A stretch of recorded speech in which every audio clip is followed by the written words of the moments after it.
all the time. Praise be to Yahweh. Oh, somebody else want to come in. Hallelujah.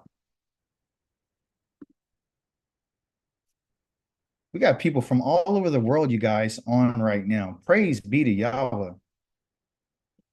Class is expanding. The knowledge, the wisdom, and the understanding is being given. Hallelujah. All right. So let's go ahead and just jump right into it. But I want to give honor and praise to the Most High. Okay. The way that we're going to do this is by honoring what he has said. Okay. So I'm going to read it to you in Hebrew, and we're going to read the covenant. The covenant is the most important thing that we need to understand. Okay. I read the covenant, like I told you, every single day of my life. I want to be reminded about these words because these are the words that the Most High is looking for us to remember. A lot of people say you can't keep his laws, his statutes, and commandments. That's not true. You can keep what the Most High is saying. Okay. So I'm going to share with you my screen right quick. And this is how we're going to honor the Most High. I don't hear too many other congregations. There are some, though, that do it, but I like for us to start doing it. I've been moved to want to share this with you because the Most High is saying, this is who I am. This is my voice. This is how I'm speaking to you. Okay. So it says right here, the why do better Elohim the eth the kol hadavrim ha'eli telimor, saying Elohim has spoke all these words, saying, this is what the Most High has said. Okay. Oh, where you go? Verse number 2. Anoki Yahweh Eloheka. Okay. Asher hotzitika the me'adretz de Misraim the mabeth of Avadim. I am Yahweh. I'm your Elohim who brought you out of the land of Mitzrayim, out of the house of bondage. Lo yiyeh telaka the Elohim the al kedrim the al panai, which is to say, you shall have no other gods before me. It says besides there, but it means in front of my face. Okay. Lo the ta say telaka the fasel, and they would call it tumuna. They are shared about shamayim the memol, and why shared about adretz the mitakath, and why shared about mayim the mitakath the la retz. You shall not make for yourself a sculptured image or any likeness of what is in the heavens above, on the earth below, or in the waters underneath the earth. Lo tishtaka wetelahim, wa lo detavadim, for the kiyanoki Yahweh Eloheka, Elokona, Bokwe diamon yavoti, the Olabanim, the Olashalashim, and the way all the Rabbaim, the Lasona I, which is to say, you shall not bow down to them or serve them, for I am Yahweh, your Elohim. I'm impassioned Elohim. I'm a jealous El, visiting the guilt of the parents upon the children until the third and fourth generations of those who, says here, reject, but it says hate me. Okay. While osei de kased de la alafim de la havai de ulishomre de mitzvothai, which is to say, but showing kindness to the thousands of generations who are loving me and keeping my commandments. Lo tisadef de shemare Yahweh de Eloheka de la Shua. Ki lo yanakwe Yahweh de et asher yisadef de shemot de la Shua. Which is to say, you shall not swear falsely by the name of Yahweh your Elohim, for Yahweh will not clear anyone who swears falsely by his name, meaning you don't get any acquittal. You're not going to be held innocent. Okay. Zakoref yom lechad Shabbat la, which is to remember the Shabbat. This is a command to remember the Shabbat and to keep it holy. Shashet yamim neta'avod and wa'asita, the call it malaktika, 6 days you shall labor and do all of your work.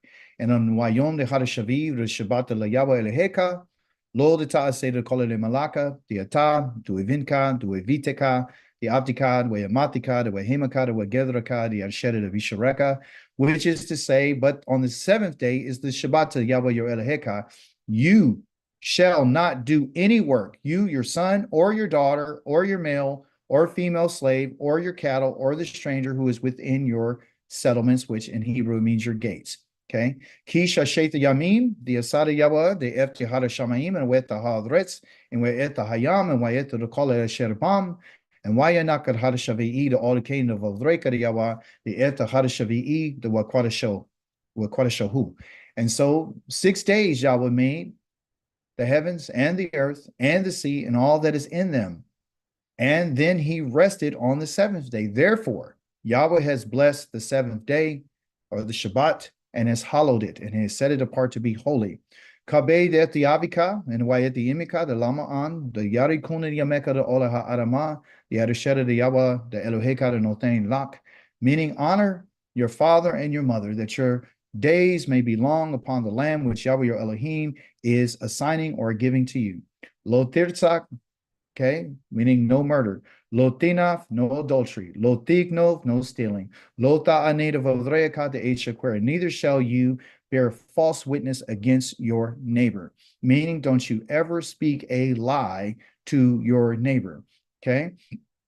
Lo takmot vetreaka, lo takmot shethreaka la and wa avdo and wa amato and wa shodro wa komodro and wa kola sheloreaka, which is to say, you shall not covet your neighbor's house. Coveting means to have a desire towards what your neighbor has. You like their house. You're not supposed to desire any. You're supposed to be, I wish I had it. You shall never desire your neighbor's wife. Oh, she's so beautiful. Delighting in her and complimenting her on how beautiful she is or something about her. You should never do that. Okay. Or his male or female slave. Never to have a desire or to delight in something that's not yours. And of course, the ox or your ass or anything that belongs to your neighbor. These are the things that we need to remember, okay? Because within inside of these words of the Most High, he's letting us know this is the foundation from which the covenant is based upon. It's based upon these words. These are the words that the children of Israel heard from the living Elohim. After he spoke these words, it went completely silent. He did not speak another word, not to them, because they weren't ready to endure it, okay?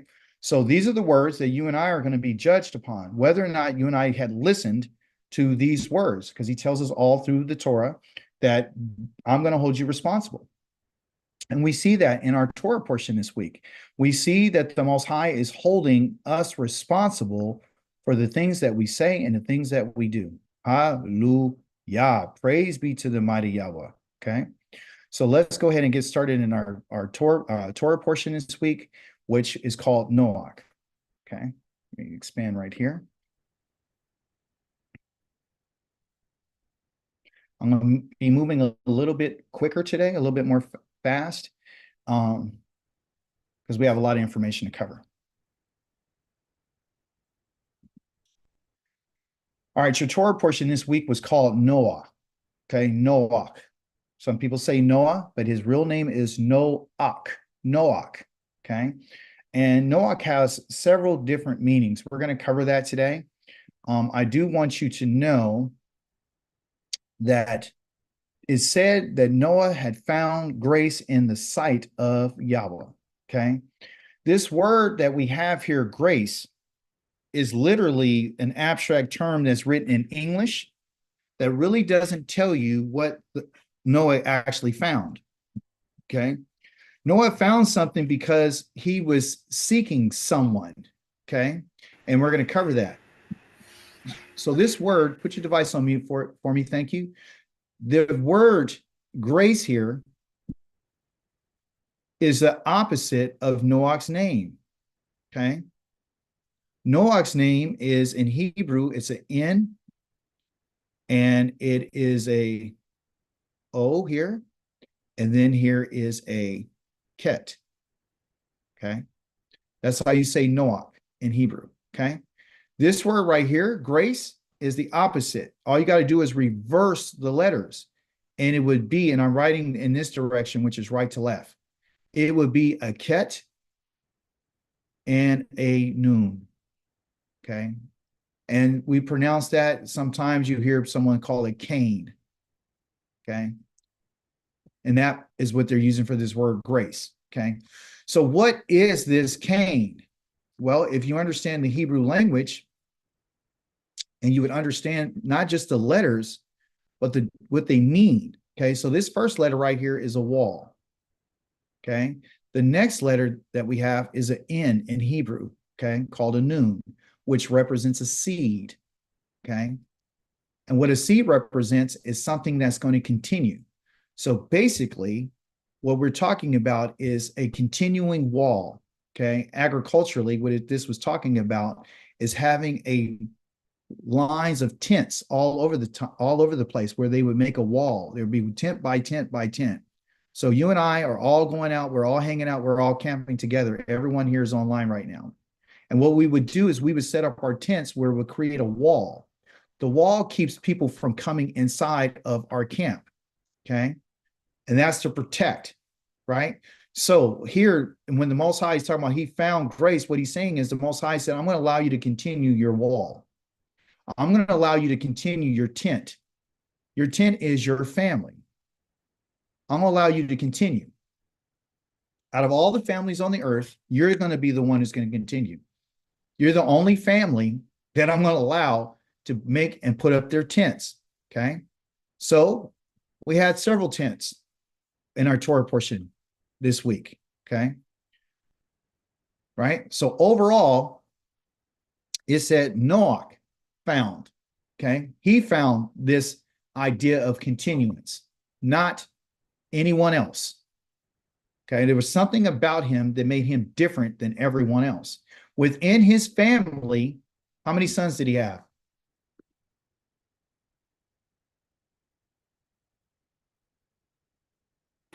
Three sons. He had three sons. Okay.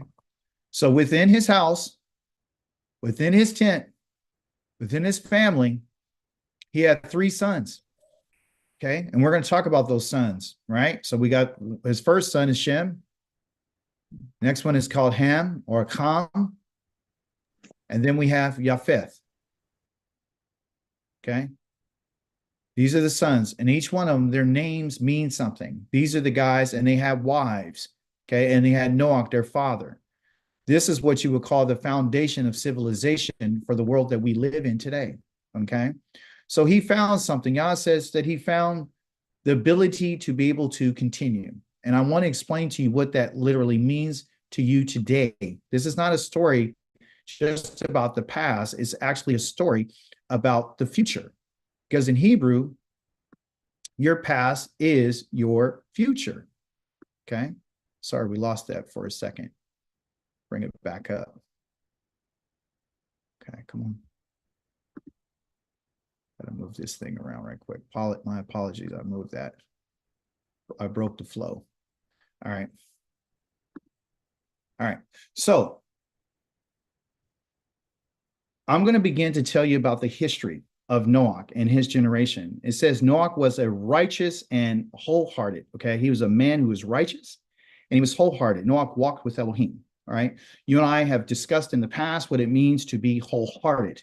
That means that you've been tamed. It's your mind, it's your thinking, it's your stomach, it's the way that you live your life, it's your soul, it's your body, it's all of you. Okay. So when I talk about being wholehearted, this is the kind of man we're dealing with. But today I want to focus on this idea of his righteousness. How did he obtain righteousness with the Most High? Okay.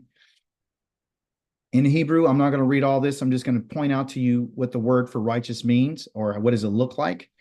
So when you see it, you'll be able to understand it. Okay. So for example, here is again telling you that he's righteous. Okay. And then it says that he walked with Elohim. That's the word that's being used here. Okay. We're going to break this down for you today. I'm going to tell you what this actually means, and I'm going to tell you what this means. The Zadik. I'm going to tell you what that means. Here's Noah's name right here. Again, me showing you that it's a noon and then there's a ket. Okay. You reverse that. That's the wall that continues. Okay. So there's something about Noach besides him being righteous that we need to look at about this man. It's easy just to say he was righteous, but let's figure out what he did. It said that he hith halak. That's that word that I highlighted for you in terms of what the Hebrew is about walking. It's like, how did he walk? Okay. This is very important for us. This word right here. Okay. Which are represented by these two letters right here. Okay. So the first letter looks like this, but it's really a H. And that's what this first letter is right here. Okay. This next letter right here is the TH. Okay. So when you put that together, it's called Heath. That's how you say it. Okay. So he Heath halak. That's what he did. This is what Noach did. This word halak means to walk. Okay. Now, there's several different types of ways that a person can walk. All right. Are we talking about physically walking? Yes. What are we talking about? Spiritually walking? Yes. Well, what does walk mean in Hebrew? Okay. Walking in Hebrew has to do with what we call a shepherd's staff, okay, which is represented by this letter L right here. And what that staff is used for is for walking, okay? That's what you use the staff for. You use the staff for walking, okay? This next letter right here, this K, is represented by this, what they would call the final cough, which means the palm of the hand. So what is this man doing? He has a staff that he's putting in the palm of his hand, and he's walking with it, okay? When a person is walking, they're walking from one place to another, okay? Sometimes all of us do, well, some of us, we may do walking daily, right? So we walk to keep up on our health. We walk, some people walk to work, some people walk to school, some people walk just to be walking. But here is really talking about the way that one lives their lives, okay? That's what he's doing. In Hebrew, walking is living, right? This is how you travel. And you usually travel from one place to the next. And generally, when one is walking, they're not walking in vain. Okay, they're actually walking with a message to bring from one place to the next. Okay, so the purpose of Noach, everyone, was he lived in a certain way that was sending a message to the people. Okay, by the way that he lived his life. And this is the reason why the Most High chose him, okay, is because of how he lived his life, or because how he walked in his life, how he traveled, how he, on this earth, you and I are just travelers. We're just walking through this. We have our journey, we have the life that we have. Some of us are going to walk a little bit longer than others, but ultimately it's our journey, it's our experience. And we're given this story in order to find out how you and I should walk. Okay. The way that he walked, everyone, wasn't a forceful walk. It wasn't forceful. Okay. So the Most High did not force him to walk after him. The Most High did not force him. The Most High did not push him. He did not, try to convince him. He did not lure him in with nice things, saying, if you do this, then I'm going to do that. If you come over here, then this is what I'm going to give you. This man was living his life and walking his life in a way, just that's who he was. He had a lot of confidence in the Most High. Okay.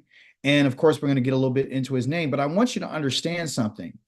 Walking can happen several different ways. Okay. Number one, an individual can walk because it's just a thing to do. It's a very simple thing. If you can also run, okay, someone can actually cause you to walk, meaning they're helping you walk. Okay. That's someone causing you to walk by helping you, holding you, and teaching you and guiding you. Okay. Then there's another way, which is here, this way. This way here is something that he did to himself. That's what this action means. It's reflexive. Okay. Like, how you bathe yourself?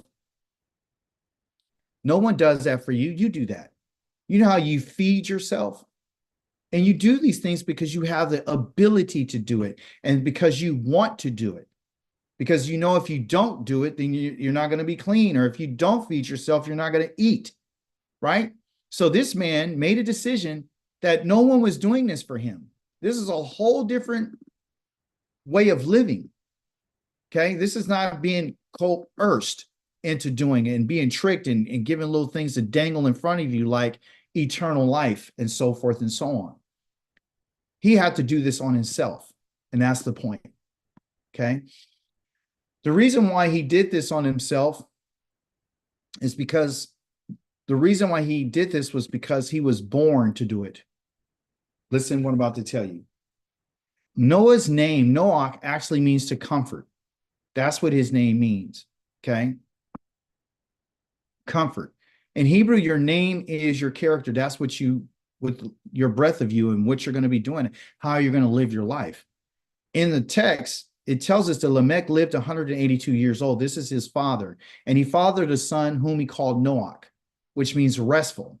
And he said, this one will comfort us in our labor, in our hard work we do with our hands, right? To get what comes from the ground, the Yahweh curse. So after Adam and Kuah, which is Adam and Eve in English, and their sons and their daughters and everyone else Methuselah, Yared, all these individuals living on the earth, the land was cursed. The ground was cursed from that time. Yah never cursed the man, he cursed the ground. And what they wanted is they wanted comfort from that hard labor because it was very difficult for them to get anything out of the ground. And that was due to the disobedience of Adam, that the Most High cursed the ground. So they were having very hard work, hard labor, a lot of difficulty bringing that which the earth is supposed to organically bring out, that is not. So his father named him this because he prophetically understood that this one here is going to bring us comfort. This one, us. Who's us here? The people that died in the flood? No, us is talking about humanity. Okay? Which goes against what the New Testament teaches in the book of Romans, chapter number 8. You can read it. It says that the whole earth right now is groaning and is cursed. And it can't wait until the sons of God is revealed so it can be restored to its original state. That's not true. Yah broke the curse when Noach was going through the flood. He's the one who Yah used to break the curse. So the earth is not cursed. Okay, that's a falsehood. But this man was born and his name means restful, but to bring comfort. Okay, now I want you to remember to bring comfort. Why is it important for him to be born? Why is it important for him to live his life the way he did? Is because Yahweh saw that the people on earth were very wicked. That means they were very dysfunctional, that all the imaginings or the thoughts of their hearts or their minds were always of evil only. This is all people ever wanted to do. Yahweh regretted, okay, that he had made humankind on earth and it grieved his heart. These words that are being used right here about grieved and regretted are all abstract terms, okay? The Hebrew in it calls it nakam. And nakam has two meanings, okay? It can mean this, or it can mean comfort. That's what it can mean, comfort, okay? You got your prophet called Nakamyah, called Nehemiah. His real name is Nakamyah, okay? Meaning Yah comforts. Okay, so on the opposite, this is a positive about what this word means. But here it's a negative. Yah's using it as a negative, that I'm not comforted. I'm actually grieved by the way that humankind is moving on the earth. I'm grieved by the idea that they're nothing but dysfunctioning. They're not living up to what I created them for.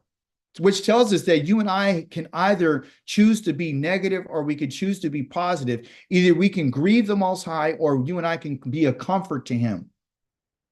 How do we become a comfort to him? That's what we're going to investigate today. That's what we're going to uncover today through the life of Noach, because his name means to comfort.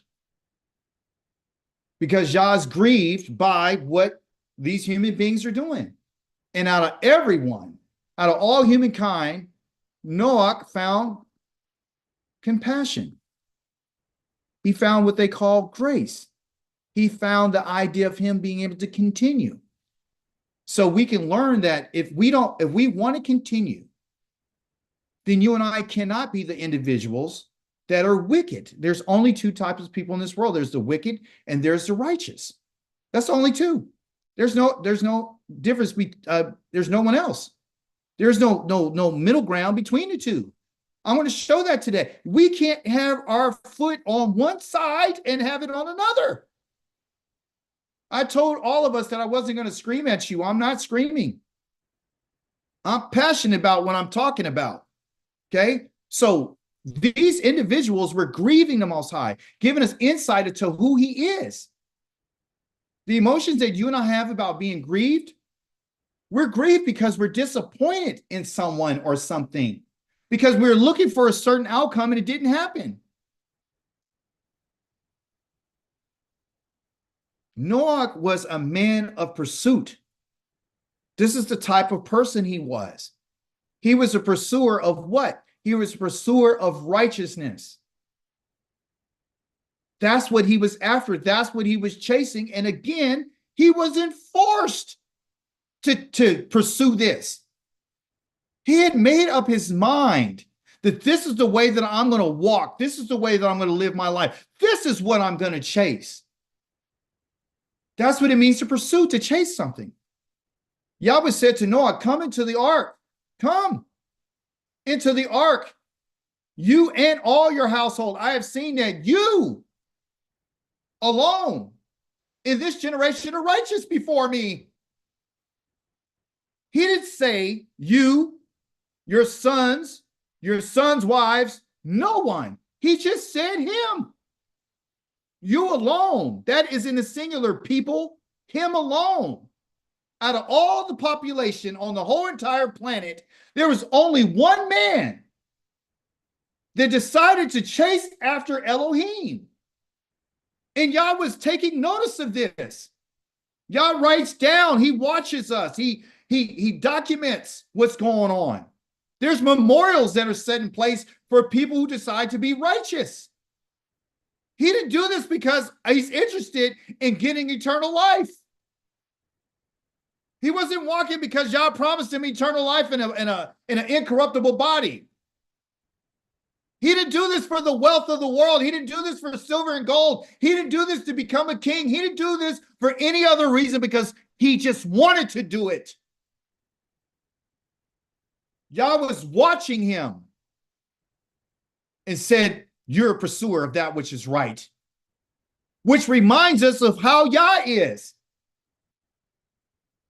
He was living out his life the way that Yah had intended for man to live. Which is telling us as humanity, our responsibility to Yah is to pursue that which is right. This is what Noah did. He did all that Elohim ordered him to do. That's what being righteous is following the commandments of our Creator. Do you want to know why every time I switch to a different slide, it's going in, it looks like a box? You know why it's a box? Because in Hebrew, the word ark means box. That's what an ark was. When the Most High told him to build an ark, he told him to build a box. That's what I want you to build. I want you to build a box. I want this box to be 450 feet long. I want it to be 70 feet high, 75 feet high. Or excuse me, wide. You understand? This is what I want. I want you to build a box. Last week, we talked about a box. We talked about what a box is. We talked about the idea of light, that you need light in order to organize that which is in the box. Why did the Most High want to build an ark? Why did he want to build a box and organize and put everything in it? Because Yah was thinking about transporting this man. Boxes are used in order to organize things for storage and for transportation when you're bringing it from one location to the next. The Most High had him build his own box for him and his whole entire family and every animal that Yah has chosen to go inside that box. Did he go and he preached to his people? New Testament talks about he preached for over 100-something years and no one listened. My belief and understanding is that when you got to do a job and a work like this, it takes a lot of time, energy, and effort. There are individuals, including family members, that saw him doing this work and were not interested. They saw him doing the work and they were not interested. They saw him putting in the time, the energy, and the effort, and were just not interested in the work. Not interested in going into the box. Not interested in joining himself and figuring out, can I be part of the work? So you might ask yourself, why are people not interested in what you're talking about? Why won't they come to class? Why won't they study the scriptures? Why won't they learn about the Most High? Because they're not interested in doing the work. They don't want to do the work. They don't want to learn the language. They don't want to study. They don't want to humble themselves. They're not interested. You and I cannot force anybody to do the work that Yah has for you to do. There's an idea of protection that goes along with living this type of life. When you and I live the way that we're supposed to live, and Yah sees it and he's pleased with it and it comforts him, because everyone else is grieving our Creator. Everyone else that is not following his ways are grieving the Most High, and he regrets making them because they're not fulfilling their purpose.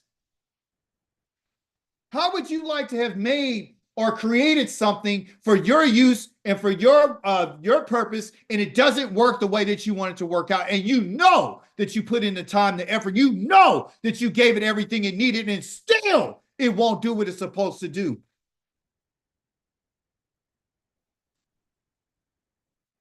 You made all this investment, and then you got to wipe out everybody because they're not interested in making up their own mind that I'm going to walk after righteousness. I'm going to do what's right. It said that these people were so evil. They were going around and just taking any wives that they wanted. They were taking people's wives. They were taking people's daughters. They were taking women who belonged to other men. They were interbreeding animals. These people were off the chain. And Yah had to wipe them out. I was on a TikTok the other day and somebody was like, why would a loving God do something like this? That just doesn't seem right. It's because they don't understand that the throne in which the Most High sits upon was established in judgment and righteousness. Yahweh has wiped out every living thing on the surface of the ground, and not only human beings, but livestock, creeping animals, birds in the air. They were wiped out from the earth. And only Noach was left. Only. He's the only one that was righteous. He's the only one that's left over, along with those who were with him in the box. The animals that went in the box was the ones that the Most High sent to him. All the way from a gnat to an ant to an insect, all of them went 2 by 2, clean and unclean. There's protection in righteousness. There was a promise that you found in your Torah portion the Most High made about never destroying the earth again. I don't have too many slides on that because we have a lot of information to cover. But in your Haftarah portion, the Most High is making it known to us that he's talking to the land of Israel. He's talking to her, just like he said to Noach about what I'm going to do to the earth. He's telling the land of Israel. People say he talks to the land. Yes, he talks to the land, people.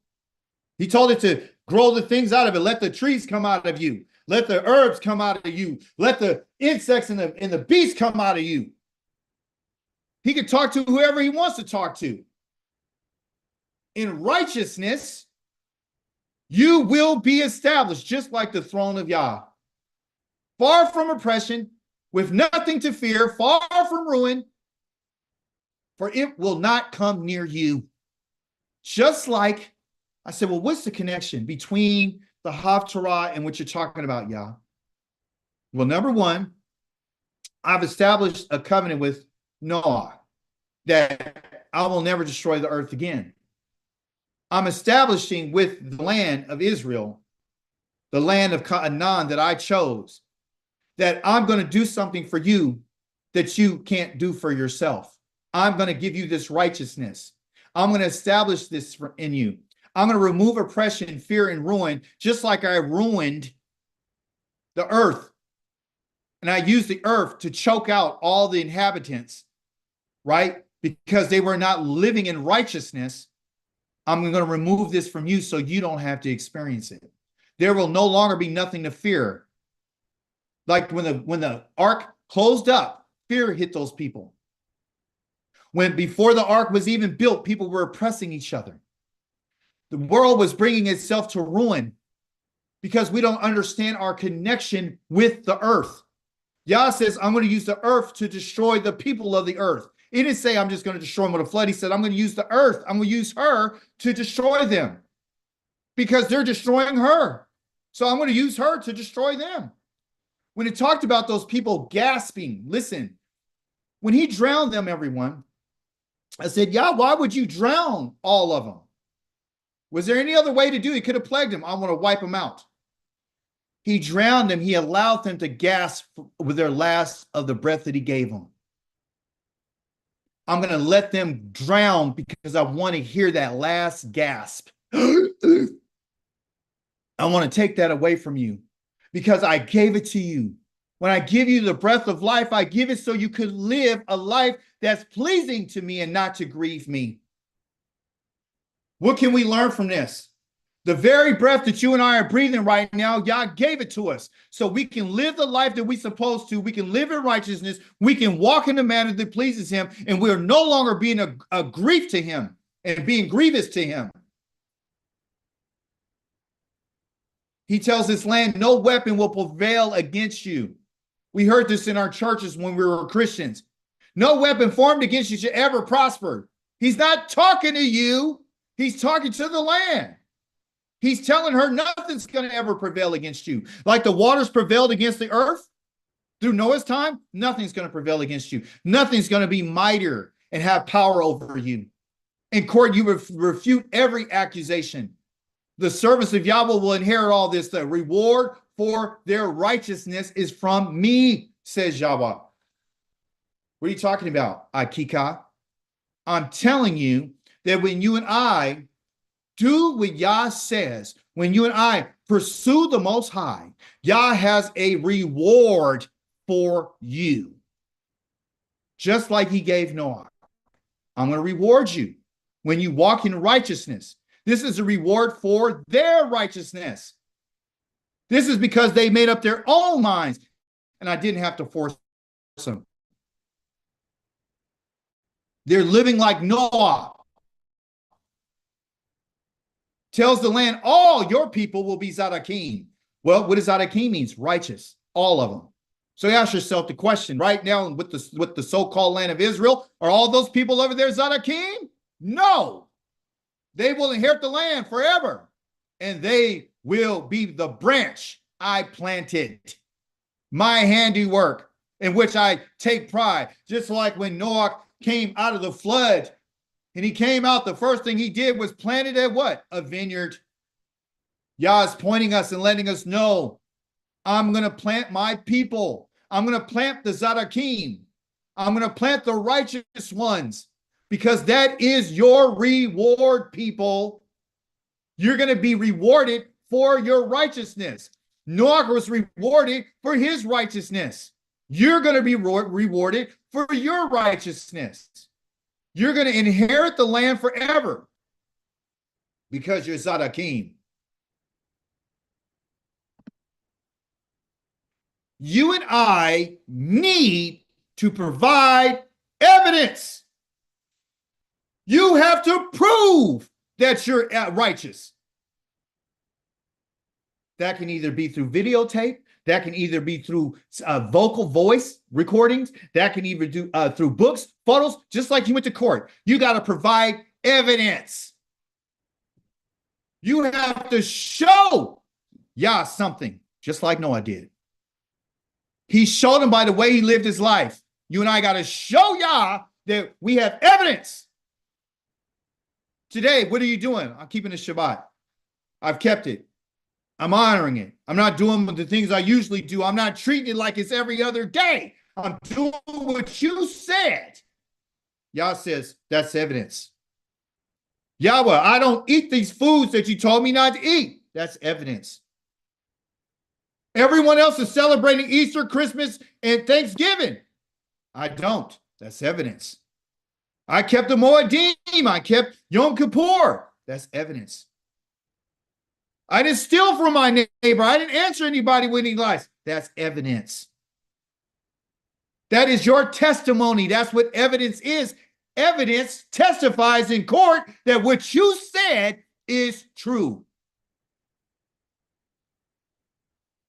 It will be righteousness. Oh, praise be to Yahweh. People say all the time that you and I can't achieve righteousness outside of this idea of this guy in the New Testament. You know who I'm talking about. Here in the book of Deuteronomy, it tells us very clearly it will be righteousness for us if we're careful to obey, meaning Shema, listen to all these commandments before Yahweh our Elohim, just as he's ordered us to do. That's the recipe, is to listen and obey to what the Most High has said.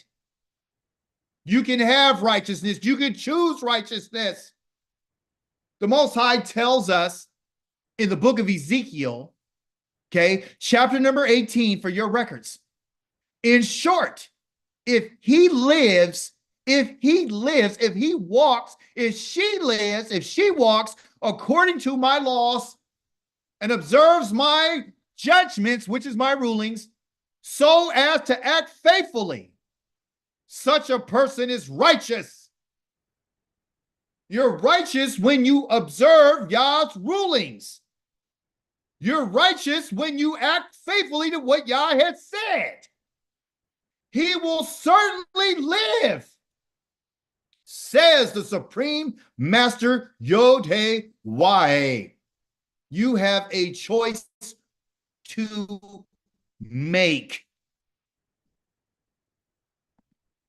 We need to get our priorities together. We need to put things together in the way that they're supposed to. We need to prioritize. The number one thing that you and I need to do is make righteousness a priority. You and I cannot obtain our righteousness outside of Yah's laws. Hear what I'm saying to you. He just told us if he or she, if you and I would live according to his laws, and we would guard and do his judgments, his rulings, so as to act faithfully, you're a righteous person. You got to seek that. That has to be the priority in everything that you do. You need to have that as the top priority in your life, not your job, not your family. It's your righteousness that Yah is looking for, your obedience. And we do this through seeking Yahweh while he is available, meaning that you have access to Yah at the time that you do, because there's coming a time when you and I will no longer have access. Once the door on the ark shut, that was it. No one had any opportunity to be delivered out of their destruction. We have access to Yah. We have to call on Yah while he is still nearby. Oh, praise be to Yahweh. That's the priority. He tells us, after I want you to seek me, I need you to let the wicked person abandon his own way, his way. What way? In the Torah portion, it said that all humanity were going on their own way. Every other way outside of Yah's way is a wicked way. You understand? The evil person, his thoughts. This is Yah appealing to the wicked person and the evil person, saying, look, get rid of your thoughts. Remember he said in the Torah portion that all of their thoughts was to do evil continuously? So that's where it starts. It starts in your mind. That's why he needs to be a priority. Let him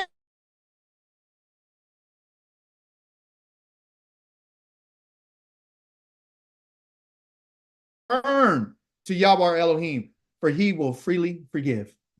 There's no need for a sacrifice of a human being. There's no need for an offering. There's no need for anything outside of what the Most High just asked. It's to seek the Most High while he can be found, and for us to abandon the way that we've been thinking.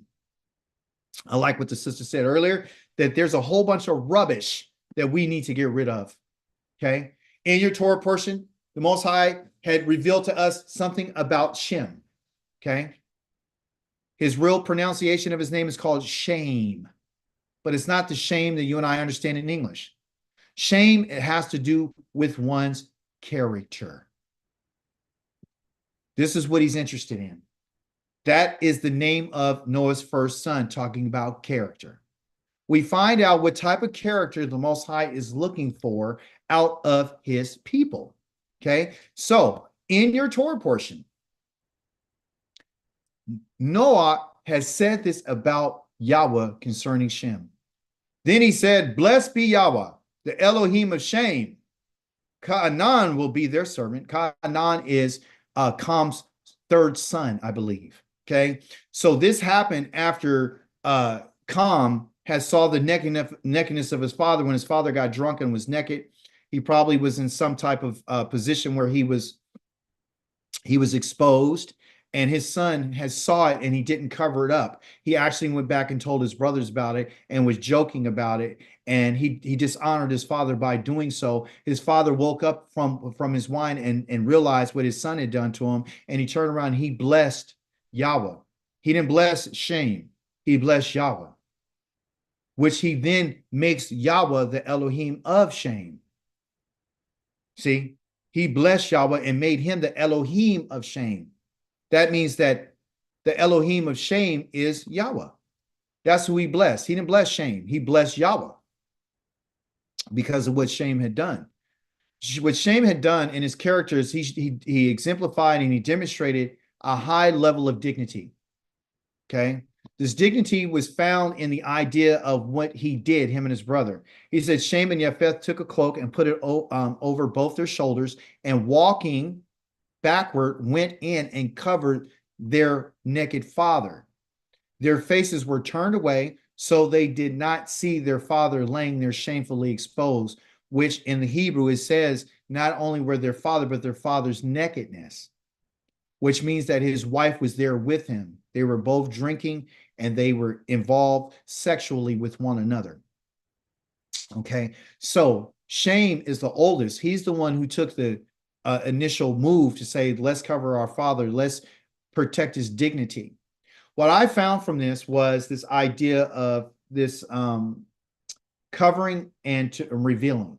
Okay, there's an idea of covering something. The Most High is concerned with covering the nakedness of humanity, just like he did when Adam and Kua were in the garden and he saw their nakedness. They hid themselves and they tried to attempt to cover themselves. The Most High covered their nakedness. The Most High tells us all the time that when you guys come before me, cover your nakedness. So children should not be seeing the nakedness of their fathers or their mothers. We should have some modesty about ourselves where we don't show our bodies to our children in any form or fashion, because it's shameful. It's very disgraceful. Okay. So the idea behind the people that are under the lineage of Shem and Japheth, they were the people who were about modesty and dignity. And this is the character that the Most High is looking for from us. They turn their eyes away from the nakedness, which is something that we have to understand, especially as men. We have to understand that it's not okay for us to look at the nakedness of any woman, okay, any woman at all. There's a lot of women out here right now that are shamefully exposing themselves in TikTok, Facebook, all these different places.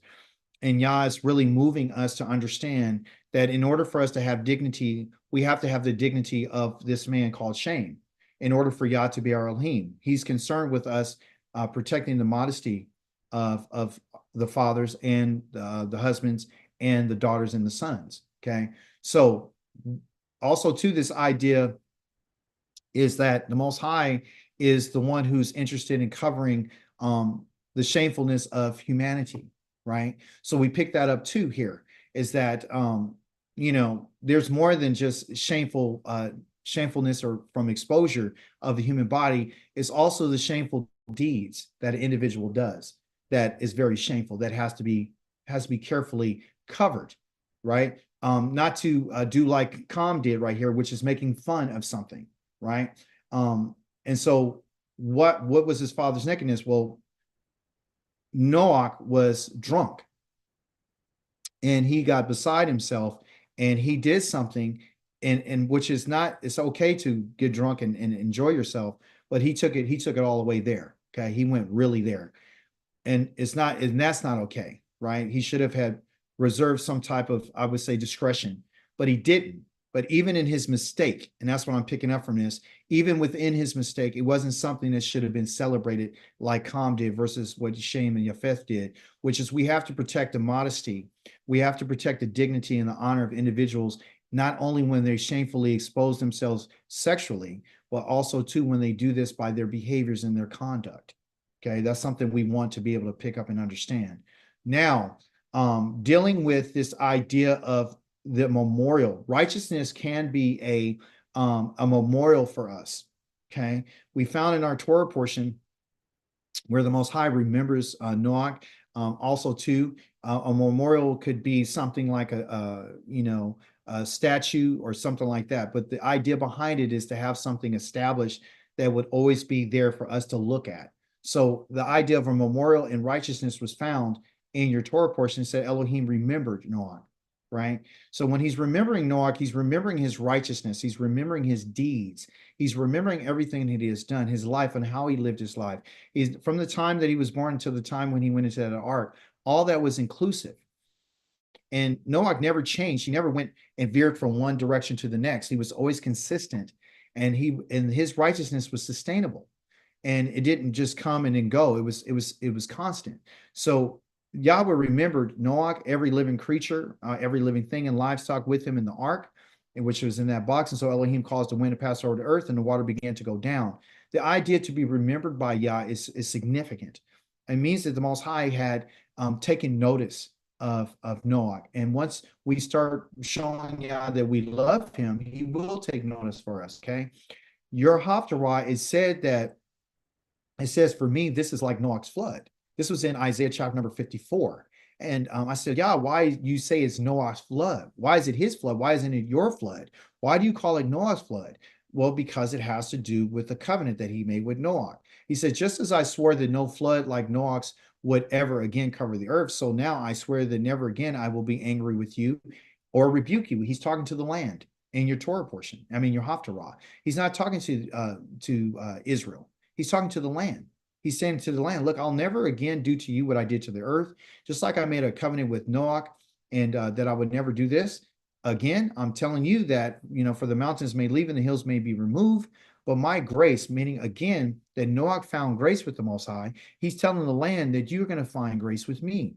I'm going to show you. I'm going to let you continue. Okay. Let me go back. It went a little further before I went there. Just touched a button and went there. I want to explain that a little bit more, where he's talking about this covenant. Okay. So, but by my grace, meaning my mercy, my compassion that allows you to continue, will never leave you. Your walls will always be there. My covenant of peace will not be removed. So you and I know that this part of the Isaiah 54 has not come to pass, because surely right now in the so-called land of Israel, there is no covenant of peace. There is no shalom. Okay. There is none of this, right? So the Most High is still angry at this moment. He's disappointed because nothing hasn't changed. Okay. So he says, will not be removed, says Yahweh, who has compassion. Okay. So when we find Yah's grace or his mercy, what we're talking about is Yah saying, I'm going to have compassion on you. Just like he had compassion on Noach, just like he had compassion on his sons and their wives, just like he had compassion on a selected few of the animals. Yah still has compassion. Yah is very long suffering. We see this because I think from Adam to Noach were like 10 generations. And there's people living for, 900 some years. And they've been living this way for a long time. The Most High is not going to allow that to happen. That's why he's shortened their lifespan. It's because he doesn't want us to live in that situation. He didn't let Adam and Eve eat of the tree of life because he didn't want them to continue in that state. So Yah's merciful. He's kind. He's compassionate. And so for the individual that asked me the other day, well, that's like a angry God. He's very angry. That doesn't seem right. The Most High will allow things to go as long as it needs to go, and then he's going to put an end to it. That's what he's telling us. Okay. So here, now he says, this right here is found in a book of Isaiah. And I brought this up because I want you to understand that Yah does favor those who are glad to do righteousness. Yah favors those who are glad to do righteousness. Those who remembered you and your ways. Again, the making a memorial, right? So for us, what would be considered our memorial? What is in front of us? What is established in front of us that we can look at to remember Yah? Well, that's what they call the 10 words. That's the reason why I mention it, because that's like a memorial. That's why it was on stone, is because it's a memorial. You're supposed to memorialize it. You're supposed to understand it, that this was what the Most High has spoken and is significant. It's his testimony that he gave to the children of Israel that's supposed to be set there in front of us. And here's the deal. We've been going through our Torah portions. We understand that it wasn't just on those stones that he wrote the 10 words. Actually, when they got over across the land of Jordan, they were supposed to whitewash some big stones, and he's supposed to write on those stones after they laminated or they plastered it. They're supposed to write the 10 words on there. As a what? As a memorial. So Yah wants us to remember him. He wants us to remember him in his ways, okay? It says, when you were angry, we kept sinning. This is Isaiah talking about how the children of Israel were responding to the Most High. And this is in chapter number 64 for your records. He says, but we kept sinning. But if we keep your ancient ways, it's always an if. If we keep your ancient ways, we will be saved. That if right there could be an if, rhetorical, or it could be when. When we keep your ways, we'll be saved. Just like Noah. We're only going to be saved if we keep Yah's ways, the ancient ways, okay? So this is important. This verse that I just read to you precedes this verse in 64. This is what you and I have been taught all of our lives. This is what you know. I don't even have to read it. You already know. The number one thing they tell us all the time is all of us are like someone unclean. All of our righteous deeds are like menstrual rags. The uncleanness of a woman. That's what they say. That's what we've been told. But they didn't tell you the verse that was before it, which is this one. That you favored those who were glad to do righteousness. They never told us that. They didn't tell us that Yah loved and was comforted by those who do righteousness. And those who remembered his ancient ways. We were not told that. This is what you and I were told. All of your ways are unclean. All of us are unclean. All of our righteous deeds are like menstrual rags. We wither, all of us, like leaves, and misdeeds blow us away like the wind. Meaning that there's no hope for us. That you're unclean. So when you believe this, because you know that, hey, I've been living a way that has been unrighteous, then all of a sudden you go, oh, well, you know what? I guess the New Testament is right. I guess I am unclean. I guess I can't do any right. I need the righteousness of God. So you'll accept the righteousness of the New Testament that was given through what they would call this Christ character. You'll take his righteousness because they told you a story that alleviates your pain from what you've been doing. But they didn't tell you that all you need to do is to do what Yah told you to do, to remember him in his ways, his ancient ways. They didn't tell you that your salvation will be that. So when next time someone tells you that all of our deeds are unrighteous, we're like a filthy menstrual cloth, you bring it right there and say, well, let's go to the verse prior to that, and you can see if we keep his ways, that we would be righteous. Okay? So this is to counter that. What Isaiah was trying to say was, we haven't been doing your ways. We've been sinning. We haven't been keeping your ways. So the opposite of being righteous is being sinful. Okay? That's what it is. Okay. Now here, this is what you have in the book of Ezekiel, chapter number 33. Okay. I need you to write it down. When the righteous person, because a righteous person can do something. Remember, this is a memorial. A righteous person can turn away. When the righteous person turns away from his righteousness, and commits wickedness, he will die for it. For the wickedness he commits, he will die. What kind of death are we talking? Talking about your soul. You're going to die anyway. He's talking about your soul. Okay? You're going to die. Okay? That's what's going to happen when you turn. So a righteous person can turn. And the scary part is that you and I didn't know that none of the righteous deeds that he has done or she has done, meaning in the past, will be remembered. This is from Yahweh. So you could be, remember I said you need sustainability, you need consistency in your walk.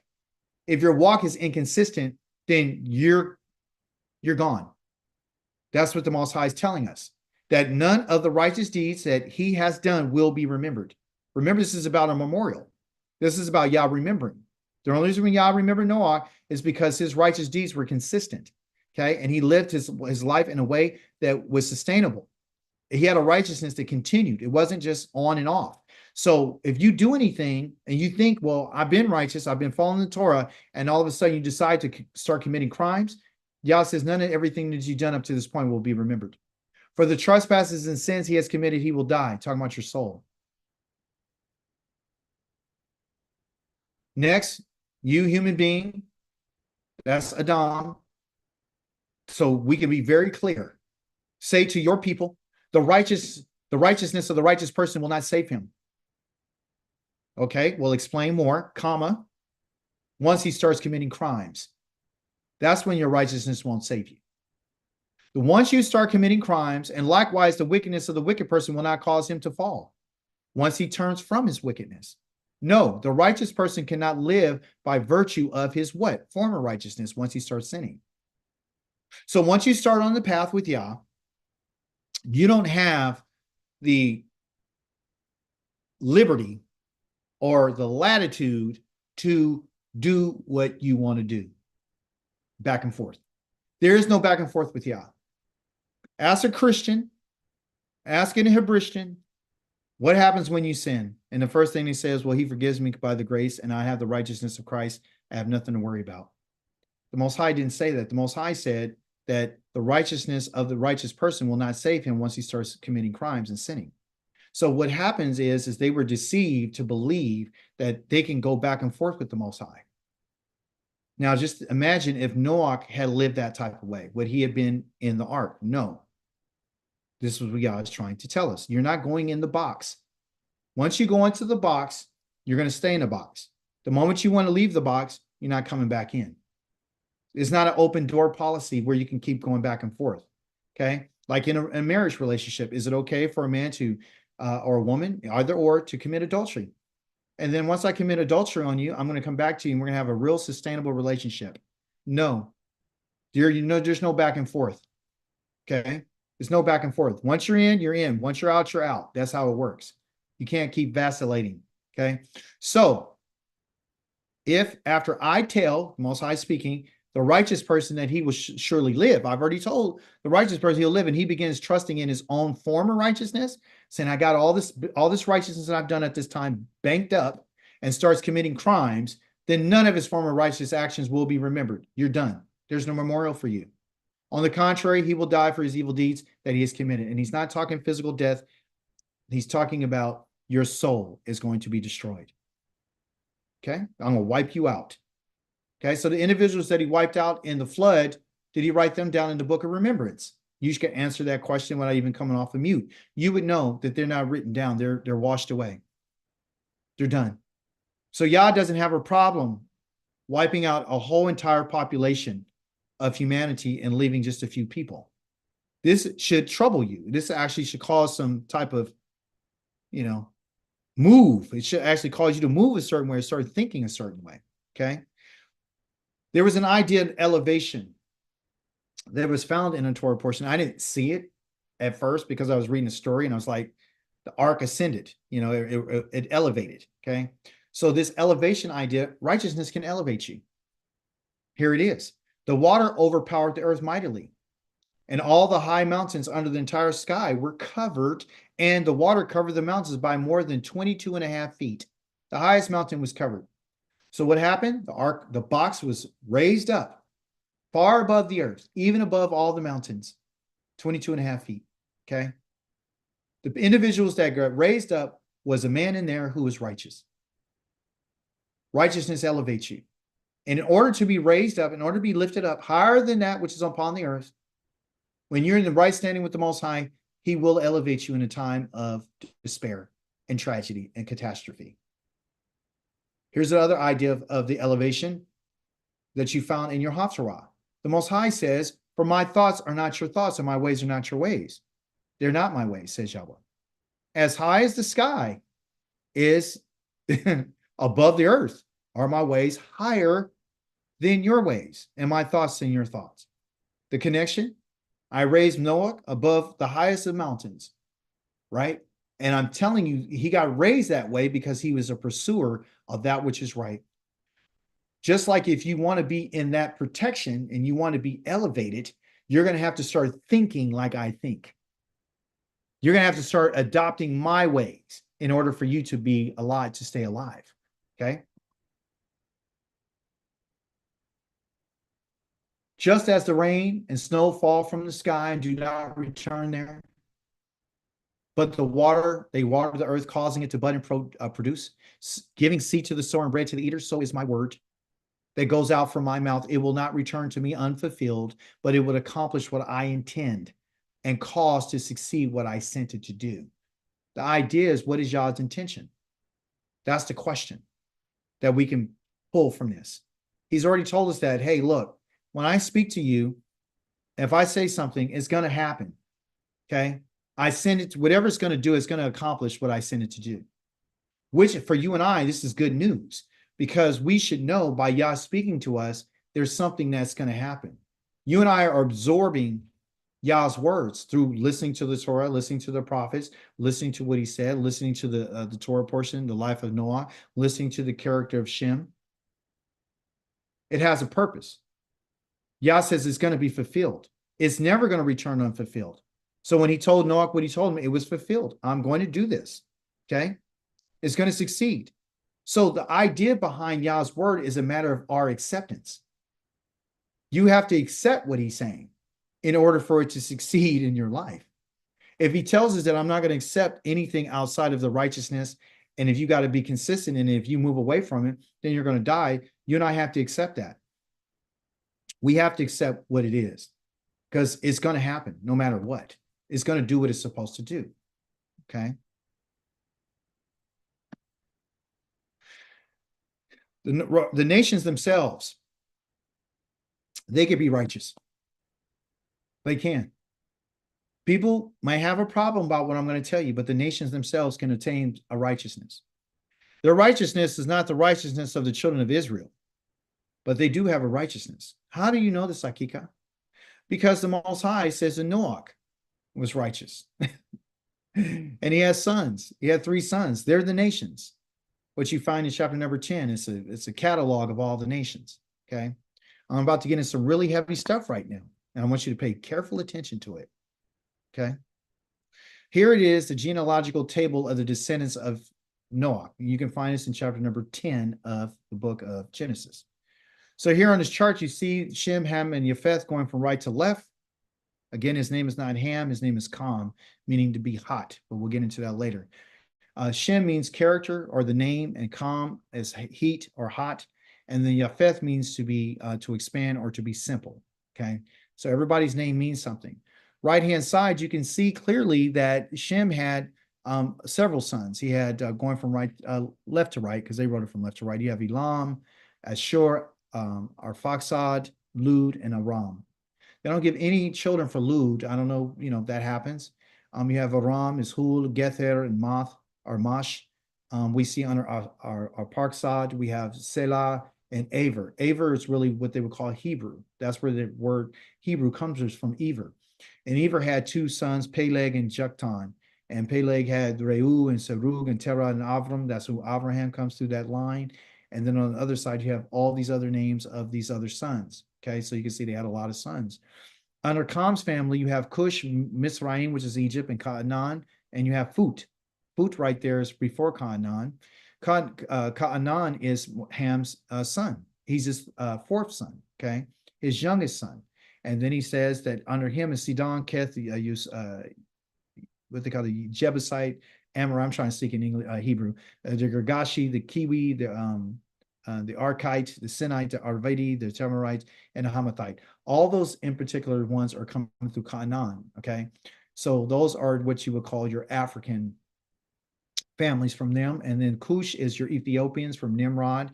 You found out about him in chapter number 11. And Mizraim is Egypt, which we see that the Philistines are from there, the Kaptorim are from there, the Purushims, the Naphtawim, the Ananim, and all these other Ludims.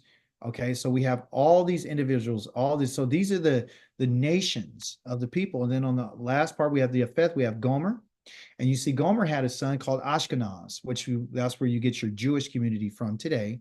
Riphath and Togarmah, which is Turkey, Magog and Madai, which a lot of people think that it has to do with, Russia to some point, and Javan with the islands of the Greeks. Okay, Lish, Tarshish, and Kittim, Romans, and Dodonim, and then Tubal, and Meshach, and Tiras. So those are all your European nations. Okay, so we have our Shemitic nations, you have your African nations, and you have Japheth, which is your European people. Okay, nations. Okay, I'm about to get into some interesting stuff here. Now I'm going to break down some information that's going to help you understand something. Okay. I took this out of what they call a Perkei, the Rabbi Elazar, number 24. It's written by a guy named Gerald Friedlander in 1916. This can be found on the website called Sefaria. This is a Jewish website. Okay. And this guy here is going to give you a writing, and he's going to tell you some things about Noah's sons. Okay. I want you to keep in mind that I've italicized that and put in parentheses, not parentheses, I put in brackets there, yeah, where they're talking about things that were added to the text. It says Noah brought his sons and his grandsons. He blessed them with their several settlements, meaning their inheritances, and he gave them as an inheritance all the earth. He especially blessed Shem and his sons, making them dark but comely, and he gave them the habitable earth. He blessed Ham or Kam and his sons, making them dark like the raven, and he gave them as an inheritance to the coast of the sea. And he blessed Japheth, his sons, making them entirely white, and he gave them for an inheritance to the desert in its fields. These are the inheritance with which he endowed them. This is not necessarily all true. Okay, so the making them was added to this. Okay, I'm going to take a pit stop for you in a moment. We're going to go there, but I want you to remember the Perkei, the Rabbi Elazar. Okay, I'm going to show you something about Noah's sons. But we got to get to some other stuff first. I want to tell you about the Negroes. Okay, we don't talk too much about the Negroes, but the Negroes are very important. All right. What we're going to find here is in the Zandervan Pictorial Bible Dictionary. It's copyright 1963, 64, 67 by Zandervan Publishing House. There's the address. There's the ISB number. I wanted to cite my source. I do actually have a copy of this right in front of me, a book that I could show you in a moment, that I actually looked it up and it's there. So I'm not making this up. We're talking about the Negroes. Okay. So let me tell you something about the Negroes. A lot of you may not know. There's this idea of the Negroes are Africans, and they are thinking that we came from Ham's line or Kam's line, and this is not true. Okay. In this Zandervan Pictograph Bible Dictionary, it gives us the definition of Kam. It says perhaps hot. It says, the youngest of Noah's sons, probably about 96 years before the flood. One of the 8 persons to live through the flood. He became the progenitor of the dark races, not the Negroes, but the Egyptians, Ethiopians, Libyans, and Canaanites, which we go to Genesis chapter number 6, chapter number 10, verse 6 through 20. That gives us the genealogical table of Kam's family line. It says his indecency when his father lay drunken brought a curse upon Canaan, which is his last son. So it says that he was the youngest of Noah's sons, right? Which is true. Okay. So let me explain the reason why, because the question was asked, well, why did the Most High curse, or not the Most High? Why didn't Noach? The Most High didn't curse him. Noah cursed him. Noah cursed Kam's youngest son because Ham was his youngest son. Okay. Going back to the table of nations in a moment. He's his youngest son. Kam was the youngest son of Noah. Okay. He was his youngest son. And so his father cursed his youngest son and said, well, you know what? My youngest son did this to me.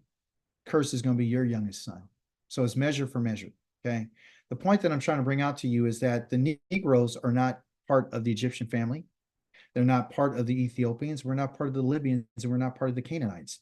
A lot of Europeans and others who don't understand this want to say that we're Canaanites or we're Hamites, which means that we're cursed, meaning that we're cursed to be slaves, as Canaan, like the Egyptians and the Ethiopians and the Libyans and the Canaanites. More specifically, the Canaanites are the ones who were cursed to be slaves. The Ethiopians weren't. Okay, that's the Mizraim. The Ethiopians are the Cushi, Misraim and the Egyptians, the Libyans are from I think the Ludim. Okay, so they weren't cursed. Noah cursed the Canaanites, which is the youngest son of Ham. Okay, or Ham. So the Negroes are not part of that. Okay, we're not. So going back to the genealogical table, that's found right here. A lot of people didn't even know that. I didn't know it until the truth came to me about the Negroes. Okay, so going back to our this idea of what Perkay Rabbi said, he said that these individual Shem's sons were dark and comely, and he says the Kam's sons were dark, and then he all of a sudden he says the Japheth's sons, or he made them white. So this idea of this magical making someone black and making someone white, that's not true. Okay, these words that you see in the parentheses here are added, making them. He never made them. That's what they were. So if they were dark and they were black, then Noach was a black man. Okay. The fourth son of Ham that you see right here, which you say Cush is the first one, Mizraim, Put, and then Canaan. Canaan was his youngest son. Okay. So it's going from left to right for the oldest to the youngest. That's the reason why he did that. Okay. That's the reason.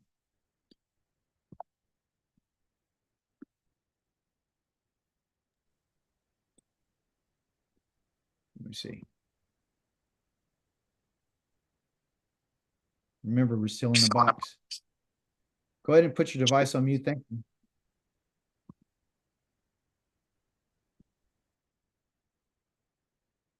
Now I want to share something with you. I did share that information. Okay. Now we're going to share something else. Now this is going to kind of blow your mind. Okay. I have a little clip right here, and I'm going to play it for you. I want you to listen carefully. This is First African Baptist Church, the oldest black church in North America. This is First African Baptist Church, the oldest black church in North America. The building, built by slaves. The gentleman that laid the first brick laid the last. The balcony hold pews that actually were built by slaves. They have the oldest information in this building. That information is written in cursive Hebrew writing. Downstairs, the air holes that the people, when they hid beneath the floors, they were able to use are actually African prayer symbols. This building was built during the night hours. It was also not only used as a place of worship, but it was used as a place to help out on the Underground Railroad. One of the greatest missions I believe ever taken out and carried through was handled beneath the floors of First African Baptist Church. There are many items in here that now stands as proof of the Underground Railroad. In the ceiling of the church is a code that this building is used as a safe place, and that code is 9-patch. 9-patch is a quilt symbol that was used during the Underground Railroad to identify safe places. So that 9-patch was placed right in the ceiling of the First African Baptist Church in plain view. If you're interested in getting a tour of this church, you're welcome to come to First African Baptist on Franklin Square, or you can call 233-6597, and you will be welcome to have a tour. All right. So I want to go back, and I want you to understand when she said that what they found is they found Hebrew writing on their pews. They gave a little brief picture of it. It was on the side of a pew. Here to the left-hand side of the screen, what we have is the actual Hebrew alphabet that's written in this here. That's an aleph. That's a bet. That's a gimel. That's a dalet. That's a hey. That's a wa. That's a zion. That's a ket. That's a tet. That's a yod. That's a kaf. Okay. This is a final kaf. This is a lamed. This is a mem. This is a nun. Okay. So these letters were found on those pews. They were done by the slaves. Okay. She said that they discovered that the most important thing for them was and for her is the railroad, right? That Harriet Tubman was doing. And they had all different types of codes. They had some African type of symbolism on the floor and so forth and so on. But what we failed to understand, and what they failed to understand, which I'm going to actually give her a call and ask her, did they ever read and find out what was written on side of those pews? They know it. I know the language. So when I saw it, I understood, like, okay, well, I'm trying to figure out what's written. I got pictures of it, but the picture's not doing it justice. So who knows? I might even have to go take a trip and go find out for myself and go look at it and see, what does it say? What does it say? Right.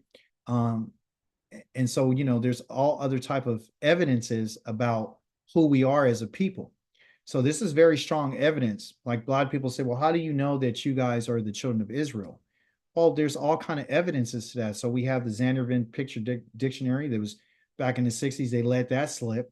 We got, this information right here that's coming out. We have, even in the writings. Okay. So I want to be clear that this Perkay right here, Perkay Rabbi, this guy here, come on, this guy right here, this is Jewish writing. That's Jewish writing. Okay. So let's do a little exercise right quick. I'm going to do something right quick for you so I can show you what I'm talking about. And we're going to come back to that in just a moment. So in your discovery, or my discovery, what I found was this. Okay. So, oh, that's an Exodus. Okay, here it is. Can you guys still see my screen?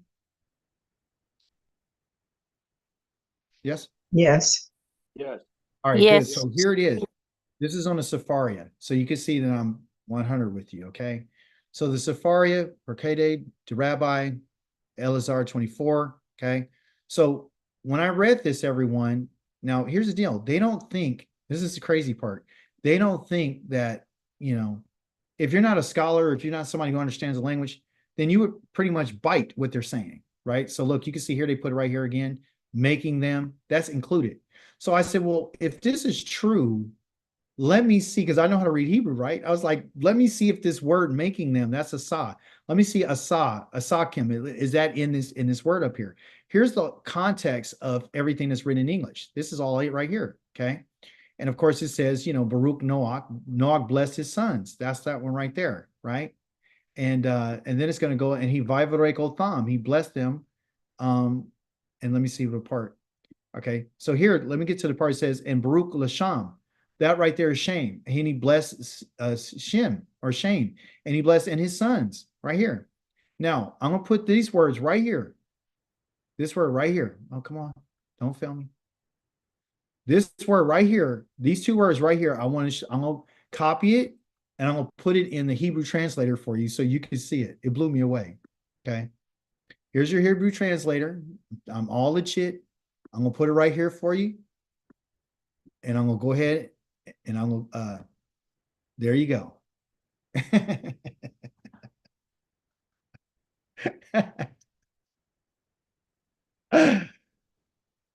So Shem's sons were black and handsome. They're beautiful. Swarthy. They're beautiful. They're black. Do you understand? That's Shem's sons. Shem. Okay. Akika, you're making this up. No, I'll put it right here for you. I'll grab his name. I'm copying it right quick. I'll put it in the translator so you can see it. Oh, here they got it right here. Opal. So let's don't get it crit. Translator be tripping. Let's see if it's shame. Just for demonstration purposes. Okay, there you go. So when I told you the word shame means name. There it is. That's what his name means. That's the call him name. He's called the name. Okay. So it didn't come out on the screen if you put it. Oh, it didn't? Can you see it? I didn't see it. What can you see right now? Okay, now I can see it. Okay. Yeah. So shame is name. That's that shin right here. That's and here, the mem. That's Shame. Okay. That's the Hebrew name for Noah's son. Okay. Right here that he's talking about. Right here. That's him. Shame right there. Shin and the mem. Right here. Okay. So his sons are Shokorim and Navaim, Wanuim. Okay. And that right there is going to tell you about his sons. His sons are Oh, shoot. You see. Okay. Do it one more time for you guys. His sons are these guys. Just want to show you. They're black. That's in their writings. Okay. So they know. They know who you are. Do you understand? So there's no word in here about making them. There's not, he couldn't make them anything. That's who they are. Okay. Oh, here it is. Here's the sons of Kam right here. That's Kam right there. Let's put it in to verify and see if that's true. Yeah, that's him. Let's see what Kam means. It's gonna mean hot. Watch this. That's his name. His name means hot, right? Kam, C-H-A-M, hot. Okay. So we found out that that's what his name means. So we're verifying everything. That's his sons. And who are they? Let's get their names in here. Let's figure out who they are. And let's see how he describes them. Black as a crow. They're black as a raven.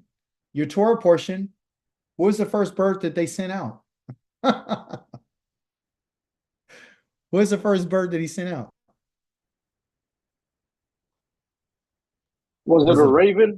It was a raven. It was a crow. Do you understand? So you and I now understand that it's not him blessing them and causing them and making them black and handsome. That's what Shem was. He was beautiful. His sons, all of them. Kam was dark. He was dark, and the hot means to be out in the sun. Japheth, he was white, meaning like he was a light-skinned. You know what I mean? He had a different, there's people of color that are light. Okay. So he was a little bit different shade. And of course, when you live in different places in the world, that dictates, you know, how your body ended up turning into, you know,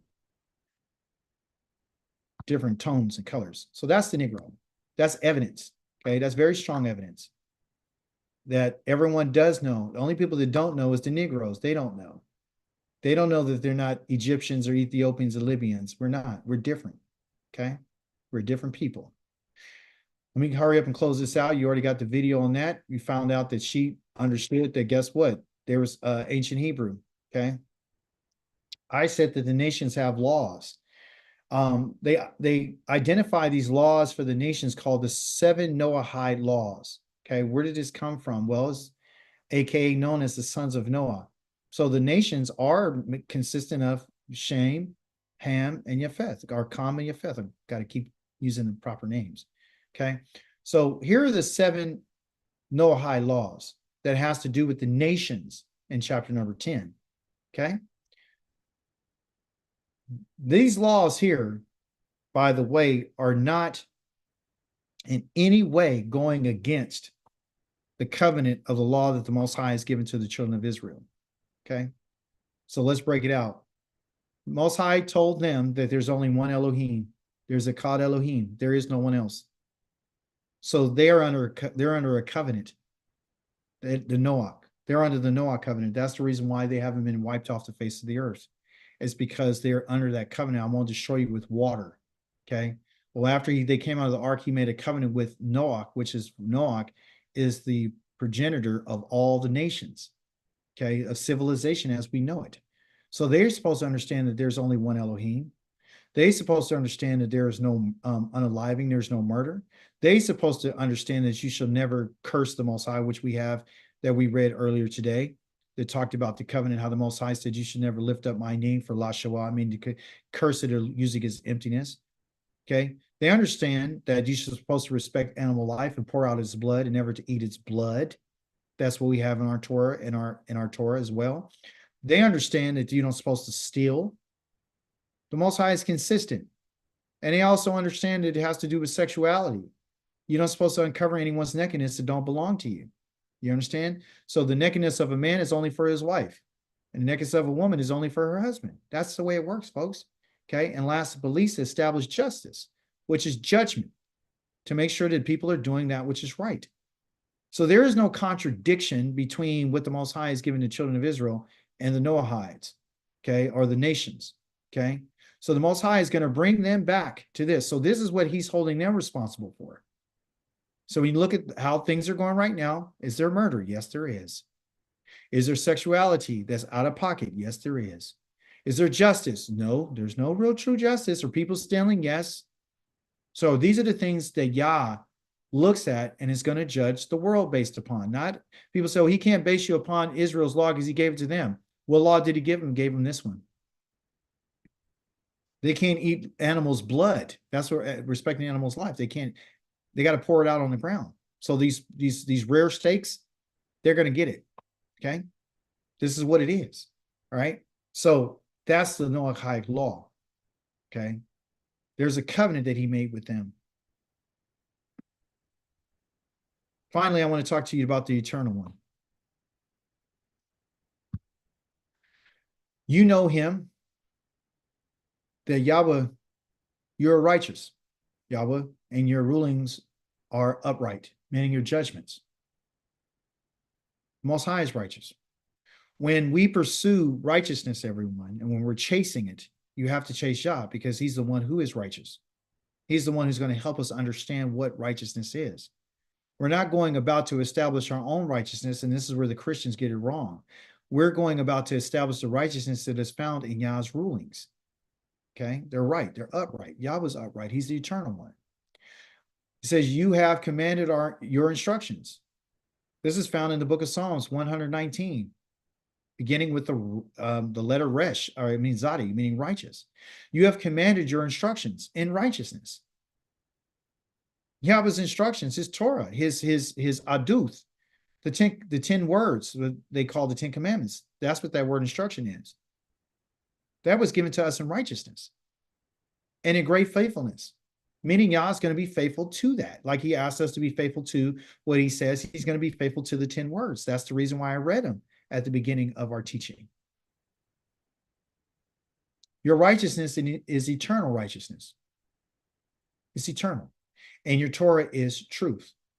There's no way around it. You can't get away or around this, okay?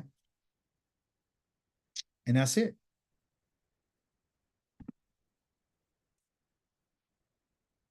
Your Torah for next week is Genesis chapter number 12, verse number 1, all the way to chapter number 17, verse number 27. And I didn't write it up here, but it's called Lek Lekah. And this has to do with Abraham in the beginning of his journey with the Most High, in his walk. Part of your Torah reading would be the Haftarah, which you'll find in the prophet of Isaiah, chapter number 40, verse number 27, verse number 41, verse number 16, inclusive. What I want you to do is when you read these things, okay, you're going to read it a little bit every day, okay? If you don't understand how to read a Torah portion, then stay online afterward, and I'll go ahead and show you and teach you on what you need to do on a regular basis in order for you to stay on schedule and also to stay on the correct path, okay? So these are pathway learnings. This is how we learn. A lot of people don't want to stay on the path, but stay on the path and you'll be fine, okay? Don't go to the right and don't go to the left. Tehillim is the Psalms, which I encourage all of us to read, starting in chapter number 10. Oh my goodness, look, I'm so tired. I forgot to put up is chapter number 48. I said chapter 10. Chapter number 48. I forgot to put 48 in there. So read from chapter number 10 to chapter number 48. You read a couple of those Psalms every day, 10, 11, 12, 13, 14, 15. Next day, 16, 17, 18, 19, 20. Next day, 21, 22, 23. You continue to read. And what you want to do in all of this reading is make some connections between the Torah, between the Haftarah, between the Psalms, and kind of get an idea of what they're all talking about. They all meet with each other, right? So you want that. And so with that, I say Shabbat Shalom to you. And we're going to have our final cahoots that Rivka put together for us. Okay. Hey, Akika, I do have a question. Yes. When you were talking about the brothers, right? There's a verse that I read that gave me the understanding that Japhet was the oldest because it said Japhet the eldest. Okay. let's look at that after class. Okay. Yeah, because I think when I think I know which one you're talking about. Yeah. Let's look at that and make some sense out of it. Look at it. We're gonna look at it in Hebrew. Sometimes the English be doing some stuff. All right, so let me see. Chap here. Shabbat shalom. Oh, Shabbat shalom, Chapmans. All right, and here, cahoots. Let's get going. Noah, just a few questions, everyone. I'd like for you to participate on your cell phone or your device. Kind of goes hand in hand about what our teaching is. For those of you who are new to this, this is what we do. We try to solidify your learning in some type of way by asking you questions about the Torah portion. If you didn't read it and you just want to guess, you can go ahead and do that. And then we do this every week. So let's see. If it would go ahead and go.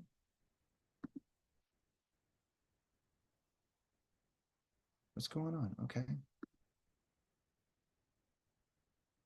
It's slowing up again. I hate when it does that. Okay, cool. All right. I want some contestants. Let's go. Get ready. Holding the game pin. If you'd like to participate, go to www.kahoot.it. Put in his game pin number. There is no other access code or nothing.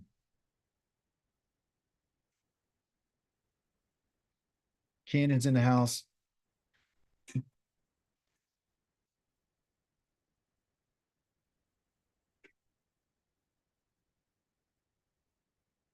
So you guys are loading up.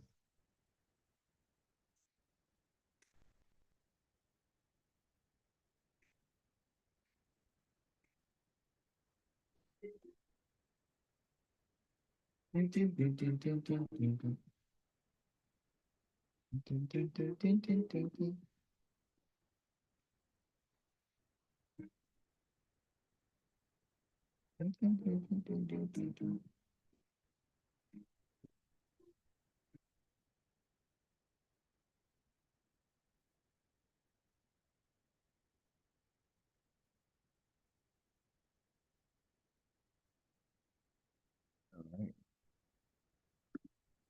Any other contestants? Any other contestants? Please feel free to join.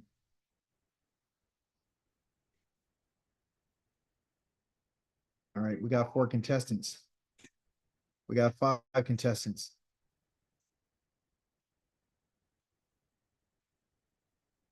We got 6 contestants.